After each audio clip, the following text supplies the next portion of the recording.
By 21st century standards, Lee's racial positions are, to say the least, regressive. Yet by those of his own era, they were, if not progressive, then at the very least typical. The enlightened authors who permeated his childhood education were less than enlightened on matters of race. David Hume, the Scottish philosopher, opposed slavery, but declared the Negroes to be naturally inferior to the whites. There scarcely ever was a civilized nation of that complexion, nor even any individual eminent either in action or speculation. Lee said virtually as much to his cousin, Thomas Carter. But whites were to his eyes superior not only to blacks. Serving in the army widened his experience of other races, notably Indian and Latino, far more than that of most Americans. That experience confirmed to him the opinion of the vast majority of whites of his day, who considered themselves at the top of the evolutionary pyramid. Yet some, even among Caucasians, were closer to the top than others.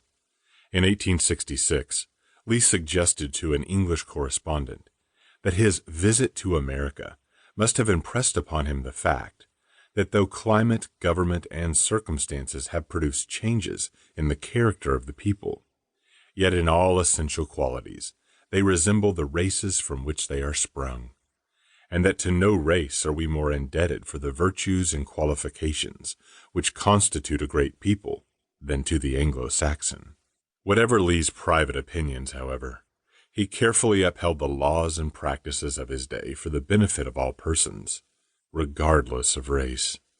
He insisted on justice for everyone, black or white, as he did in confronting potential lynch mobs at the Lexington courthouse, or earlier in planning for the emancipation of the Custis slaves at a time certain. Moreover, his private views did not preclude his care and concern for individuals, regardless of race or station. As a young lieutenant, he took his late mother's slave, Nat, to Georgia to care for the old man's health. During the war, Lee looked after the well-being of Perry and Meredith, two slaves who were with him. Of course, in so doing he may also have suffered the naivete, or even outright self-deception, of many slaveholders that the institution was not as bad as it was. Two other elements inherent in Lee's background moderated his ethnic views: his patrician class and the paternalistic perspective that accompanied it. Lee spent his lifetime in the rarefied air of Virginia's elite. He spent much of his life in one of the nation's most prominent mansions, placed upon such a height that its residents would look down on the rest of the world. Throughout his life, Lee held himself aloof from others. It should surprise no one that he avoided the Christmas eggnog festivities at West Point. But though later characterized as the Marble Man, no one ever called him a snob. Moreover, with noble ease came the obligation of duty, to serve, to oversee, to seek the long view over society's well-being, following the example of such luminaries as Washington, Jefferson, Franklin, and the other founders, who assumed a long-time perch above the madding crowd. It should also surprise no one that the Constitution they wrote provided for the people to elect directly only the House of Representatives. All others were indirectly chosen in order to promote what Jefferson called an aristocracy of talent, theoretically open to anyone, but still an aristocracy. Nevertheless, Lee spent most of his career as a soldier of middling rank, accepting without complaint whatever quarters were assigned him.